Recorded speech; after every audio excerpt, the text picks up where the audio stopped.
Effect of different factors on the solubility of the solute हे पाहत होतो. पहिले दोन फॅक्टर्स पाहिलेले, nature of solute and solvent. Nature of solute and solvent. दुसरा फॅक्टर टेम्परेचर. हे फॅक्टर बघतोय आपण सोल्युबिलिटी वरती अफेक्ट करणारे फॅक्टर्स आहेत. Nature of solute and solvent मध्ये आपण पाहिलं की like dissolves like. Polar solvent हे पोलार सोल्यूट डिझॉल्व करतात. त्याचबरोबर नॉन पोलार सोल्यूट आहेत ते नॉन पोलार सॉल्व्हेंट मध्ये डिझॉल्व होतात. जनरली ज्या सोल्यूट आणि सॉल्व्हेंटचं केमिकल कॅरेक्टरिस्टिक्स सारखे आहेत ते एकमेकांमध्ये इझिली डिझॉल्व होतात किंवा ज्यांच्यामध्ये इंटरमॉलिक्युलर फोर्सेस ऑफ अट्रॅक्शन ही जवळपास सारखी असतात, कम्पेरेबल असतात, ते एकमेकांमध्ये इझिली डिझॉल्व होतात. आपण बघितलं की NaCl हा पोलार आहे, तो पोलार सॉल्व्हेंट वॉटरमध्ये इझिली डिझॉल्व होतो. कोलेस्टेरॉल सारखा नॉन पोलार सॉल्व्हेंट हा बेन्झीन सारख्या नॉन पोलार सॉल्व्हेंटमध्ये इझिली डिझॉल्व होतो. म्हणजे सोल्यूट आणि सॉल्व्हेंटचं नेचर कसं आहे याच्यावरती सोल्युबिलिटी डिपेंड असते. दुसरा फॅक्टर आहे टेम्परेचर. आता टेम्परेचर फॅक्टर कसा अफेक्ट करतो सोल्युबिलिटीवरती, तर याला आपल्याला एन्थाल्पी ऑफ सोल्युशन काय आहे ती विचारात घ्यावी लागते. उदाहरणार्थ मी सांगितलं होतं की KCl पाण्यामध्ये डिझॉल्व करतो. ही क्रिया आहे एंडोथर्मिक. ही क्रिया एंडोथर्मिक आहे. अशा रिएक्शनचा आपण हीट देऊन टेम्परेचर वाढवलं तर KCl ची सोल्युबिलिटी आपल्याला लीच ॲटलियर प्रिन्सिपल नुसार वाढलेली दिसते. हे पाहिजे. जर एखादी सोल्युशनची क्रिया एक्झोथर्मिक असेल तर तिथं आपल्याला मात्र टेम्परेचर कमी करावं लागेल आणि मग त्या पदार्थाची सोल्युबिलिटी किंवा सोल्यूटची सोल्युबिलिटी आपल्याला इन्क्रीज झालेली दिसेल. हा टेम्परेचरचा इफेक्ट आहे. आता टेम्परेचरचा इफेक्ट गॅसेसच्या सोल्युबिलिटीवरती कसा होत असतो, जेव्हा आपल्याला सोल्यूट गॅसेस आहे आणि ते आपल्याला लिक्विड सॉल्व्हेंट मध्ये डिझॉल्व करायचे. गॅसेस सोल्यूट लिक्विड सॉल्व्हेंट मध्ये डिझॉल्व करायचे. जेव्हा गॅसेस लिक्विड सॉल्व्हेंट मध्ये आपण डिझॉल्व करतो तेव्हा गॅसेस मॉलिक्यूल कंडेन्स होतात आणि कंडेन्सेशनची रिॲक्शन किंवा प्रोसेस ही असते एक्झोथर्मिक. कंडेन्सेशन कसं असतं एक्झोथर्मिक. मग ही जर कंडेन्सेशनची क्रिया एक्झोथर्मिक असेल तर आपल्याला काय करावं लागेल, टेम्परेचर डिक्रीज करावं लागेल. टेम्परेचर डिक्रीज केलं तर असे गॅसेस त्या लिक्विड सॉल्व्हेंटमध्ये मोर किंवा इझिली डिझॉल्व होतील. पण तुम्ही टेम्परेचर वाढवलं तर सोल्युबिलिटी गॅसेसची डिक्रीज होईल.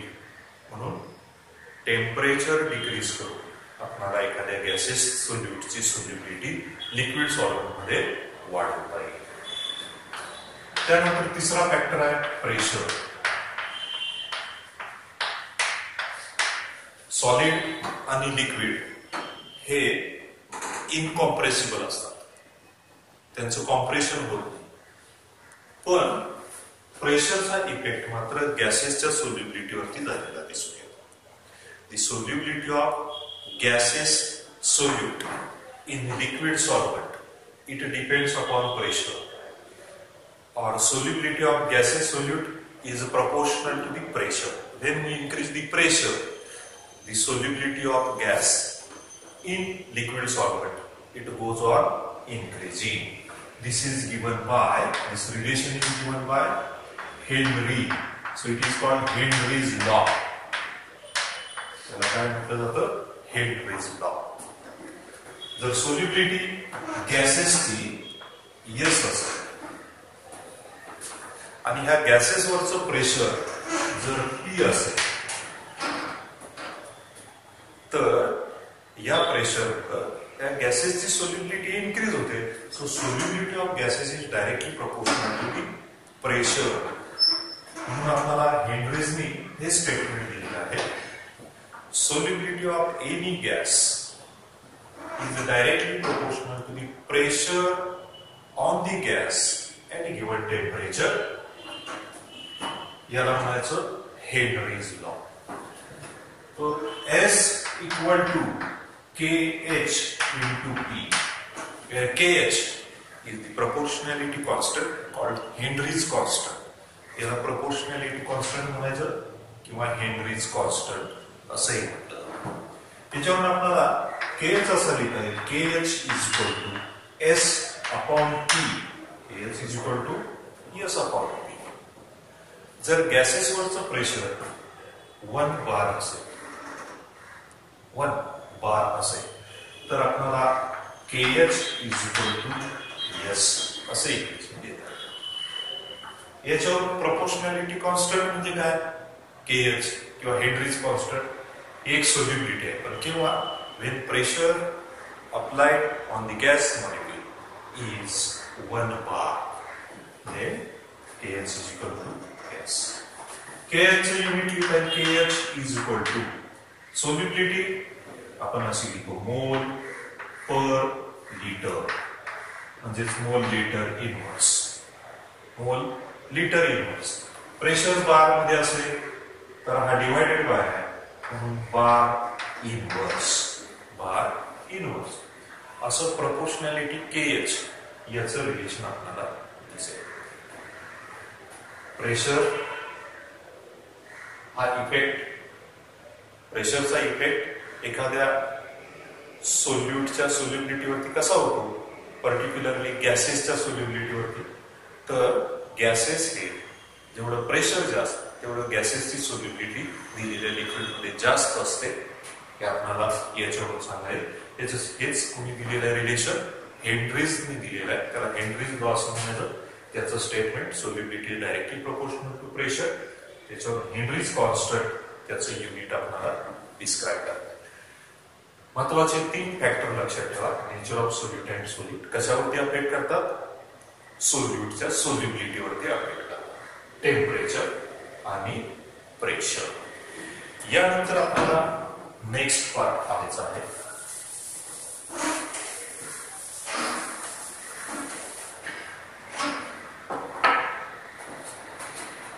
नेक्स्ट पार्ट आहे vapour pressure of solution of 2 volatile liquids.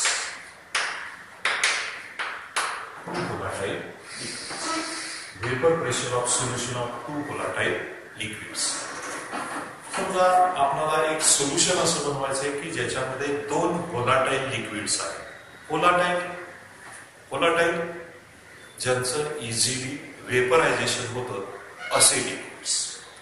पाण्याचं पण वेपरायझेशन होतं, पण त्याच्यापेक्षा पेट्रोलचं जास्त वेपरायझेशन होतं, म्हणून पेट्रोल आपण मोर व्होलाटाईल लिक्विड असं. अशी व्होलाटाईल लिक्विड्स 2 घेतली आणि त्यांचं आपण एकत्रित मिक्सर किंवा सोल्युशन तयार केलं, तर त्याचं वेपर प्रेशर काय असेल. आता वेपर प्रेशर म्हणजे काय ते आपल्याला पहिल्यांदा पाहूया. कोणतंही एखादं लिक्विड आपण क्लोज्ड कंटेनर मध्ये घेतलं तर त्याचं इव्हॉपरेशन, सरफेसवरचे मॉलिक्युल्स इव्हॉपरेट होतात. इव्हॉपरेशनचा रेट वाढत वाढत जातो आणि इव्हॉपरेट झालेले मॉलिक्युल सॅच्युरेट झाले, त्या लिक्विडमध्ये आपल्याला कंडेन्सेशन क्रिया सुरू झालेली दिसते. म्हणजे दिलेल्या लिक्विडचे वेपर स्टेटमध्ये मॉलिक्युल्स आणि लिक्विड स्टेटमध्ये मॉलिक्युल्स यांच्यामध्ये एक प्रकारचा इक्विलिब्रियम निर्माण होतो. आणि हा इक्विलिब्रियम निर्माण झाल्यानंतर त्या लिक्विडच्या वरती वेपर स्टेटमध्ये जे मॉलिक्युल्स आहेत ते एक प्रकारचं प्रेशर निर्माण करतात. त्याला म्हणायचं vapour pressure of the liquid. काय म्हटलं जातं, vapour pressure of the liquid.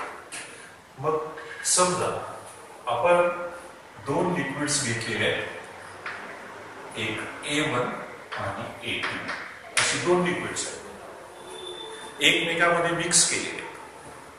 समजा मिक्स केल्यानंतर त्यांचं सोल्युशन तयार होईल आणि सोल्युशन एका क्लोज्ड कंटेनर मध्ये आपण ठेवलं तर त्या सोल्युशन मधले सरफेसवरचे मॉलिक्युल्स इव्हॉपरेट होते आणि सरफेसवरती जे इव्हॉपरेट झालेले मॉलिक्युल्स आहेत ते कुठल्या एका लिक्विडचे नसतील, A1 किंवा A2 चे, तर त्या दोन्ही लिक्विडचे एकत्रितपणे वेपर स्टेटमध्ये मॉलिक्युल्स त्या सरफेसवरती तयार होतील.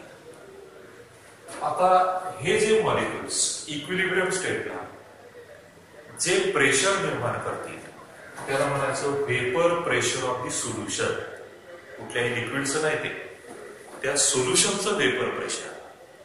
म्हणजे सोल्युशन एका क्लोज्ड कंटेनरमध्ये आपण ठेवलं आणि सोल्युशन आणि त्याचे इव्हॅपोरेट झालेले मॉलिक्युल्स यांच्यामध्ये जेव्हा इक्विलिब्रियम निर्माण होईल तेव्हा इव्हॅपोरेट झालेल्या मॉलिक्युल्सनी एक्झर्ट केलेलं प्रेशर त्याला vapour pressure of the solution असं म्हणायचं. आणि एकच लिक्विड आपण क्लोज्ड कंटेनर मध्ये घेतलं तर त्याला आपण म्हणतो vapour pressure of that liquid. आता आपण सोल्युशन घेतलं. मी मगाशी म्हटलं की सोल्युशनच्या बाबतीत दोन कॉम्पोनंट्स आहेत किंवा दोन व्होलाटाईल लिक्विड्स आहेत, A1 आणि A2. म्हणून सोल्युशनचं वेपर प्रेशर कशामुळे निर्माण झालेलं असेल तर त्या सोल्युशन वरती जे वेपर बेस मधले मॉलिक्युल्स आहेत लिक्विड A1 आणि A2 चे त्यांच्यामुळे त्या लिक्विड किंवा त्या सोल्युशन वरती वेपर प्रेशर निर्माण झालेलं असेल. मग सोल्युशन वरती जे मॉलिक्युल्स आहेत ते कशाचे आहेत A1 आणि A2 चे. त्यांनी त्या सोल्युशन वरती लावलेलं प्रेशर त्याला पार्शल प्रेशर असं म्हणायचं. समजा A1 या लिक्विडच्या मॉलिक्युल्सनी सोल्युशन फॉर्म मध्ये असताना लावलेलं प्रेशर आहे P1, तर A2 हे लिक्विड त्याचं पार्शल प्रेशर आहे P2. जर समजा आपण ही दोन व्होलाटाईल लिक्विड्स स्वतंत्र कंटेनर मध्ये घेतली, स्वतंत्र कंटेनर मध्ये प्युअर फॉर्म मध्ये एकत्र न मिक्स करता दोन कंटेनर मध्ये एकामध्ये A1 आणि दुसऱ्यामध्ये A2 हे लिक्विड घेतले तर प्रत्येक लिक्विडचे वेपर स्टेट मध्ये मॉलिक्युल्स जे वेपर प्रेशर निर्माण करतील त्याला म्हणायचं vapour pressure of pure liquid. आणि समजा A1 या लिक्विडचं स्वतंत्र असताना जे वेपर प्रेशर आहे ते आहे P1 0, A2 लिक्विडचं P2 0. आता हा फरक लक्षात ठेवा. पार्शल प्रेशर हे आहेत लिक्विड्स दोन, हे आहेत पार्शल प्रेशर्स आणि हे आहेत vapour pressure of pure liquid. Vapour pressure of pure liquid. विद्यार्थी मित्रांनो, काय कन्सिडर केलंय? दोन लिक्विड एकमेकांमध्ये मिक्स करून सोल्युशन तयार केले. ती स्वतंत्र असतील तर प्रत्येकाचं वेपर प्रेशर आहे P1 0, P2 0. पण सोल्युशन फॉर्म मध्ये असतात त्यांनी एक्झर्ट केलेल्या प्रेशरला म्हणायचं पार्शल प्रेशर. आणि A1 चं पार्शल प्रेशर P1 आणि A2 चं पार्शल प्रेशर आहे P2. तर पार्शल प्रेशर या सोल्युशनची जे आहे, पार्शल प्रेशर या सोल्युशनचं जे आहे ते पार्शल प्रेशर कशाशी रिलेट असतं तर मोल फ्रॅक्शनशी रिलेट झालेलं असतं. आणि हे आपल्याला रिलेशन राउंड्स लॉ दिलेलं आहे.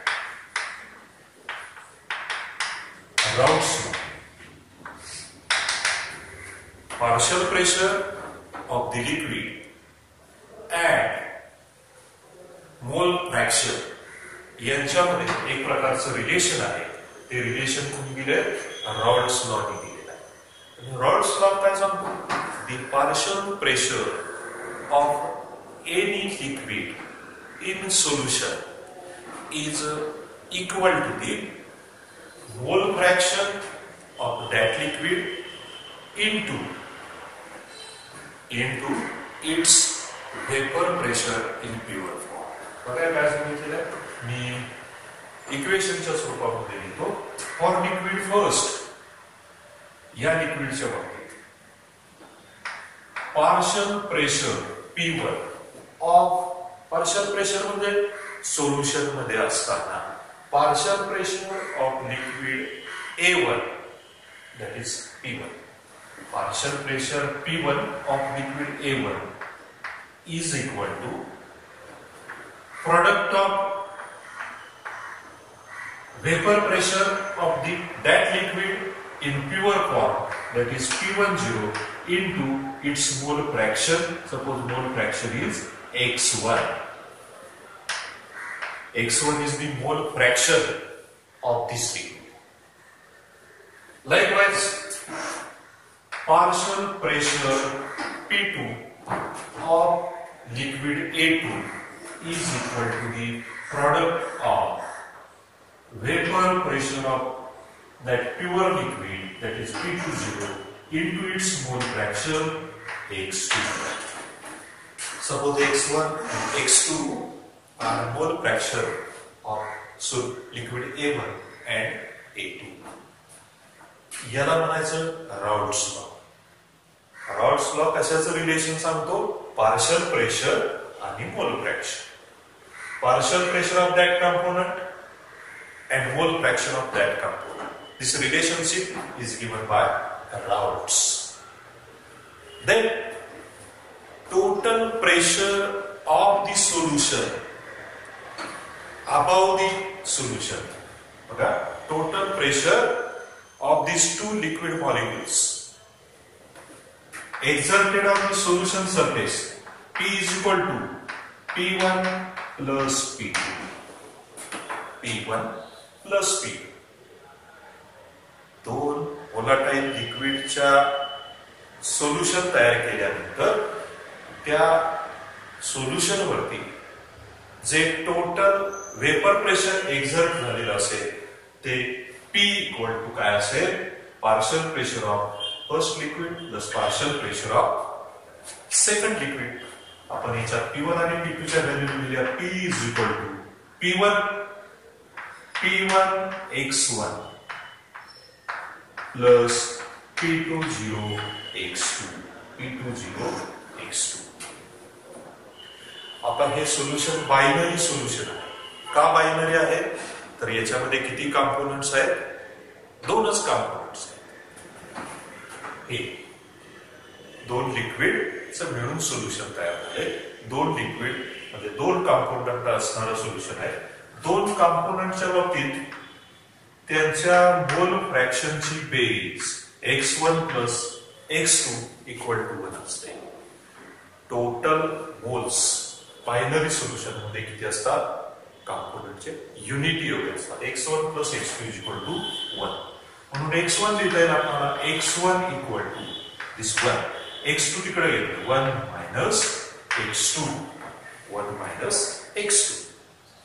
X1 ची किंमत 1 मायनस X2 मी या रिलेशन मध्ये ठेवली. P equal to P10 1 minus X2 plus P20 X2. P equal to याने मल्टिप्लाय केला P10 minus P10 into X2 plus P20 X2. आता हेच रिलेशन मला असं लिहिता येईल. P equal to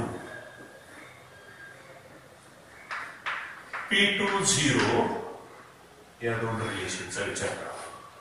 P20 minus P1.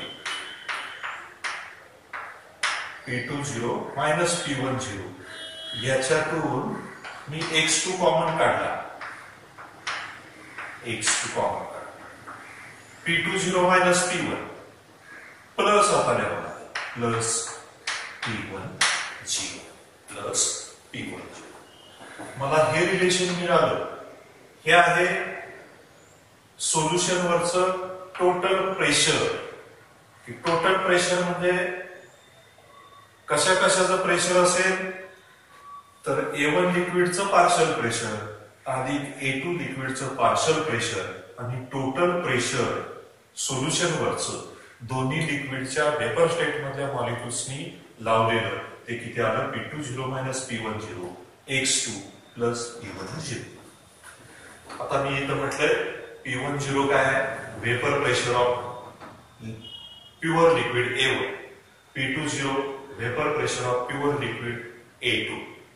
आता याच्यामध्ये काय बदल होतो का, प्युअर लिक्विडचं वेपर प्रेशर हे सारखंच असतं, कोणतंही लिक्विड असू द्या, ते प्युअर फॉर्म मध्ये असेल, त्याच्यात काय बदल होईल का, म्हणून P10, P20, P10 या व्हॅल्यूज इथं कशा आहेत, कॉन्स्टंट आहेत, त्याच्यामध्ये काही बदल होत नाही, म्हणून P इक्वल टू काय होईल, X2 इक्वल टू X2. म्हणजेच काय, the total pressure of the solution of two volatile liquid, it is related to the mole fraction. Is related to the mole fraction. हा रॉड्स लॉ कशाच्या बाबतीत आहे, rods law कशाच्या बाबतीत सांगितलेला आहे, दोन व्होलाटाईल लिक्विड्स एकमेकांमध्ये मिक्स केली असतील तर त्यांचं वेपर प्रेशर किंवा पार्शल प्रेशर्स काय असतील हे रॉड्स लॉनी त्याच्या लॉ मध्ये एक्सप्लेन केलेलं दिसतं. So, vapor pressure of solution of two volatile liquids हे लक्षात ठेवा. राउल्ट्स लॉ आपल्याला लक्षात ठेवावा लागेल, राउल्ट्स लॉ. त्यानंतर पुढचा पार्ट आपल्याला बघायचा याच्यामध्ये तो म्हणजे याचा ग्राफ. या पार्शल प्रेशरचा ग्राफ कसा आहे बघा, आपल्याला या पद्धतीनं ग्राफिकल रिप्रेझेंटेशन याची दाखवता येईल. मी तर हा ग्राफ व्यवस्थित एक्सप्लेन होईल ग्राफिकली.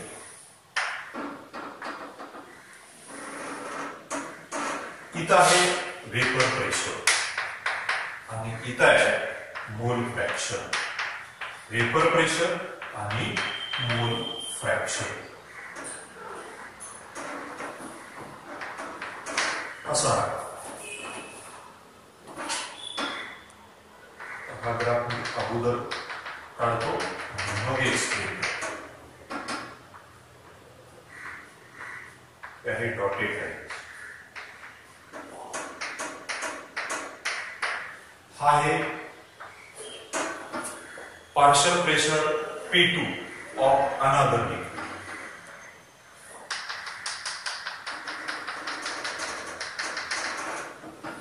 इथं आहे partial pressure P1 of liquid first, that is A1 liquid. इथं व्हॅल्यू आहे P10, P20.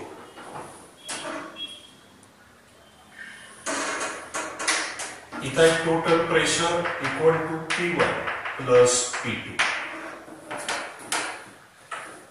इथं आहे मोल फ्रॅक्शन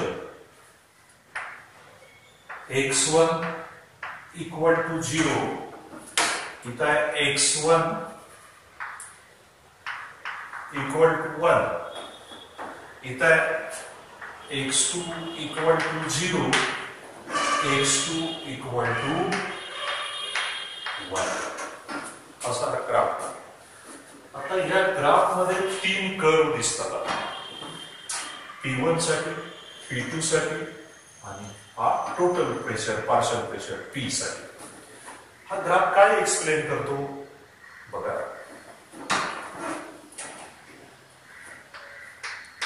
पहिला पॉइंट एक्सप्लेन केलाय ग्राफनी. हा ग्राफ आहे टोटल प्रेशर P साठी, टोटल प्रेशर P. आता याच्यामध्ये प्रेशर, वेपर प्रेशर अगेन्स्ट मोल फ्रॅक्शन हा ग्राफ सांगितला. आता इथं काय दिसतंय बघा, हे आहे टोटल प्रेशर साठी कर्व, हा आहे P2 साठी मी सांगितलं आणि हा आहे P1 साठी. फॉर दिस कर्व, पहिला for this curve P1, P equal to इथं व्हॅल्यू आहे P1 ची 0, P इक्वल टू 0 P1 च्या बाबतीत. इथं व्हॅल्यू किती असेल 0 असेल. ग्राफ दोन्हीकडून विचारात घ्यायचा, इकडून असा आणि इकडून असा. P1 साठी आपण बघतोय पहिल्या लिक्विडसाठी, पहिल्या लिक्विडच्या पार्शल प्रेशरसाठी. तर P1 ची किंमत P1 इक्वल टू 0, आता 0 आहे P1 ची, इकडे वाढत गेली अशी, त्याचं मोल फ्रॅक्शन इकडे वाढत गेलं. P1 साठी P1 ची किंमत 0 आहे केव्हा P1 is equal to 0 when x1 equal to 0. P1 equal to 0 when x1 mole fraction of that liquid is 0. तेव्हा P1 ची किंमत किती असेल? 0 असेल. पण P1 ची किंमत P1 0 केव्हा होते? x1 is equal to 1 असतात. म्हणजे लिहू P1 equal to P1 0 when x1 equal to 1. x1 ची किंमत किती आहे? 1. कळाला पहिला कर्व काय एक्सप्लेन करतो? Partial pressure of first liquid, partial pressure of first liquid is 0 when x1 equal to 0. Partial pressure P1 ची किंमत P1 0 केव्हा होते? जेव्हा x1 ची किंमत 0 पासून वाढून ती कुठपर्यंत येते? 1 पर्यंत येते. P1 is equal to P1 0 केव्हा होतो? x1 ची किंमत 1 होते. So this is the partial pressure of the first liquid. P2 च्या बाबतीत P2 काय? Partial pressure of the second liquid A2 liquid आपण असं. या P2 ची किंमत 0 केव्हा होईल? x2 ची किंमत 0 असेल. बघा मी इथे P2 is equal to 0 when x2 is equal to 0. P2 ची किंमत 0 केव्हा आहे?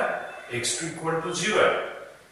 पण P2 ची किंमत P2 0 केव्हा होते? तर x2 ची किंमत 1 होते तेव्हा. and x2 becomes equal to 1. x2 becomes equal to 1.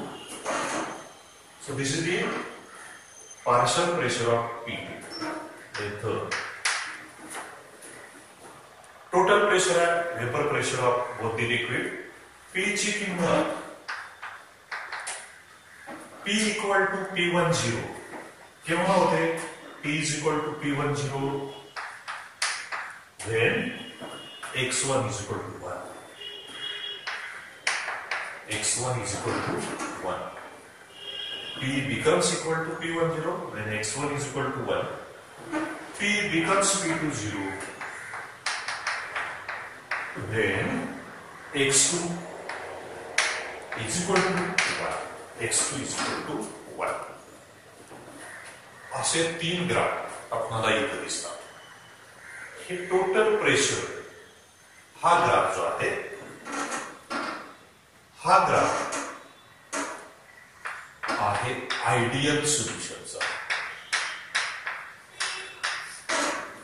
हा जो कर्व दिसतो सॉलिड लाईनने दाखवलेला, हा जी सोल्युशन बिहेव करतात दाखवतात ती असतात आयडियल सोल्युशन्स.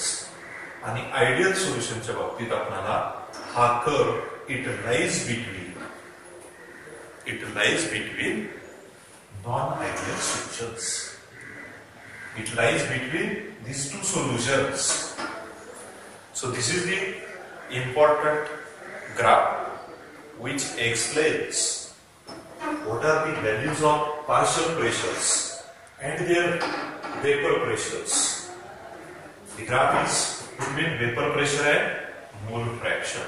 परत एकदा ग्राफचं नेचर नीट समजून घ्या म्हणजे तुम्हाला आयडिया येईल. पार्शियल प्रेशरची किंमत 0 केव्हा होते आणि partial pressure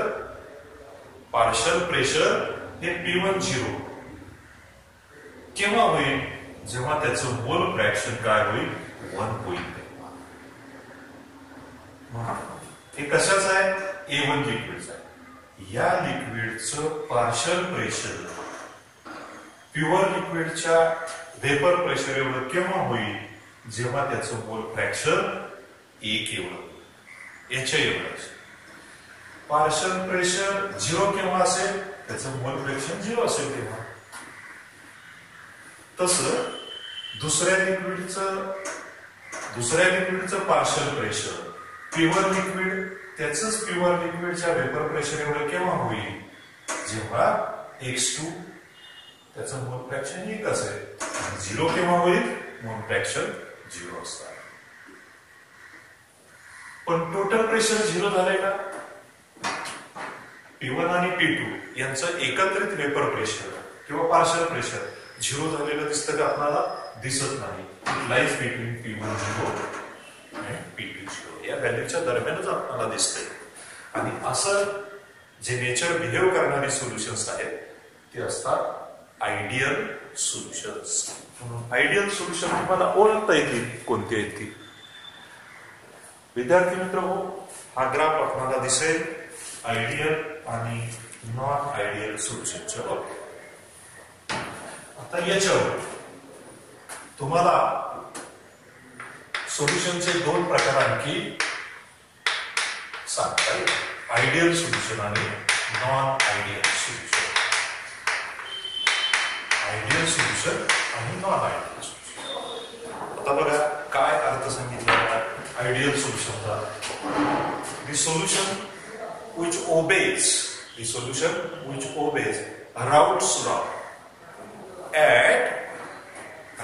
law at entire range of concentration. कोणत्याही कॉन्सन्ट्रेशनला अशी सोल्युशन राऊल्ट्स लॉ ओबे करतात, वागतात.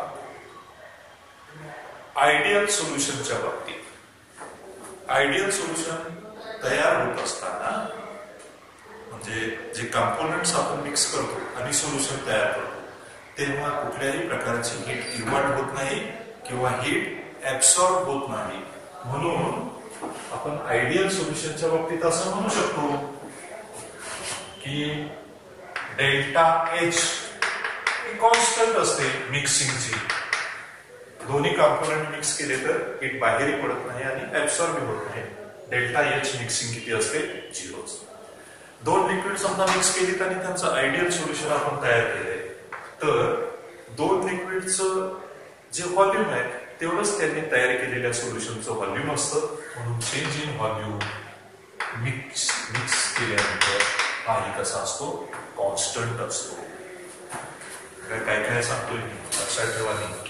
आयडियल सोल्युशनच्या बाबतीत आयडियल सोल्युशन राऊल्ट्स लॉ कोणत्याही कॉन्सन्ट्रेशनला ओबे करतात. आयडियल सोल्युशन तयार करताना कुठल्याही प्रकारची हीट इव्हॉल्व होत नाही किंवा ऍब्सॉर्ब होत नाही. म्हणून डेल्टा एच मिक्सिंग 0 असतो. आयडियल सोल्युशन तयार करताना व्हॉल्यूम मध्ये कुठलाही बदल होत नाही. लिक्विडचा जो व्हॉल्यूम असेल, समजा 2 लिक्विड मिक्स केले, पहिल्याचं व्हॉल्यूम प्लस दुसऱ्याचं volume plus equal to total volume of the solution equal असतं. म्हणजे व्हॉल्यूम मध्ये चेंज 0 असतो. इंटरमॉलिक्युलर फोर्सेस कंपेरेबल असतात. फोर्सेस म्हणजे कुठली फोर्सेस, तर सॉल्व्हंट सोल्यूट किंवा सोल्यूट सॉल्व्हंट ही इंटरमॉलिक्युलर फोर्सेस ऑफ अट्रॅक्शन कसे असतात, कंपेरेबल असतात. आणि आयडियल सोल्युशनचा curve it lies between ideal सोल्युशनचा कर्व किंवा त्यांचं vapour pressure the vapour pressure of ideal solution it always lies between vapor pressure of the pure component. Pure componentचं जे व्हेपर प्रेशर असेल त्याच्यामध्येच आयडियल सोल्युशनच्या व्हेपर प्रेशरचा कर्व असतो. इथे तुम्हाला दिसतो. Vapour pressure of the ideal solution it lies between the vapour pressure of pure components. याला आयडियल सोल्युशन म्हणतात. कुठले कुठले पॉइंट सांगितले, it obeys Raoult's law at any concentration. Delta H mixing 0 असतो. चेंज इन व्हॉल्यूम 0 असतो. Intermolecular forces comparable असतात आणि vapour pressure of ideal solution lies between the vapour pressure of the pure components. याच्या विरुद्ध non ideal solutions. Non-ideal solution does not obey Raoult's law at any concentration. Delta H mixing हा 0 असेलच नाही. Delta बी मिक्सिंगचा हा constant असेलच नाही. Intermolecular forces comparable नसतात आणि व्हेपर प्रेशर नॉन आयडियल सोल्युशनचं दोन कॉम्पोनंटच्या इन बिटवीन नसतं, दोन कॉम्पोनंटच्या इन बिटवीन नसतं, तर नॉन आयडियलचं वेपर प्रेशर हे आपल्याला नॉर्मल बिहेवियर पासून काय करतं, एक प्रकारचा डेव्हिएशन्स दाखवतात. मग ही डेव्हिएशन कशी असतात, एक तर समजा असं नॉन आयडियल सोल्युशन असेल तर नॉन आयडियल सोल्युशन मध्ये आपण समजा दोन कॉम्पोनंट घेतली असतील, तर पहिला कॉम्पोनंट त्याचं आपल्याला वेपर प्रेशर असं दिसतं, त्याचं वेपर प्रेशर असं दिसेल, दुसऱ्याचं वेपर प्रेशर असं दिसेल, दुसऱ्याचं वेपर प्रेशर आपल्याला असं दिसेल. म्हणजे प्युअर लिक्विडचं हे वेपर प्रेशर, पहिला प्युअर लिक्विड त्याचं वेपर प्रेशर, त्याच्यापेक्षा डेव्हिएशन आपल्याला असं दिसेल, त्याला पॉझिटिव्ह डेव्हिएशन असं म्हणायचं, positive deviation of vapour pressure. दुसऱ्या लिक्विडचं वेपर प्रेशर हे प्युअर लिक्विडच्या वेपर प्रेशर पेक्षा असं पॉझिटिव्ह डेव्हिएशन आहे, आणि नॉन आयडियल सोल्युशनचं टोटल वेपर प्रेशर असं डेव्हिएशन, त्याला पॉझिटिव्ह डेव्हिएशन असं म्हणायचं. काही वेळेला non ideal solution normal behaviour पासून असं निगेटिव्ह डेव्हिएशन दाखवतो, असं निगेटिव्ह डेव्हिएशन दाखवतो. म्हणून आपण असं म्हणतो की नॉन आयडियल सोल्युशन याचा बिहेवियर आयडियल सोल्युशन पेक्षा वेगळा असतो, एक तर पॉझिटिव्ह डेव्हिएशन दाखवेल किंवा निगेटिव्ह डेव्हिएशन दाखवेल, त्याला आपण नॉन आयडियल सोल्युशन. म्हणून आयडियल सोल्युशन म्हणजे काय, नॉन आयडियल सोल्युशन म्हणजे काय, त्याच्या कॅरेक्टरिस्टिक्स काय ते आपल्याला लक्षात ठेवावं लागेल. याच्या कॅरेक्टरिस्टिक लक्षात ठेवल्या की याची निगेटिव्ह सेंटेन्स मध्ये नॉन आयडियल सोल्युशनच्या कॅरेक्टरिस्टिक असतील. विद्यार्थी मित्रांनो, तुम्हाला factors affecting solubility of the solute हा पार्ट समजला असेल. Vapour pressure of solution of two volatile liquid हा पार्ट समजलेला असेल, याच्यावरचा राउंड्स लॉ समजलेला असेल, त्याचा ग्राफ आणि आयडियल आणि नॉन आयडियल सोल्युशन समजलेली असतील. जर समजली नसतील तर परत एकदा बुक वाचा, युट्यूबवरचा हा लेक्चर परत एकदा ऐका, म्हणजे हा तुम्हाला बिहेवियर आणि राउंड्स समजून जाईल. विद्यार्थी मित्रांनो, आज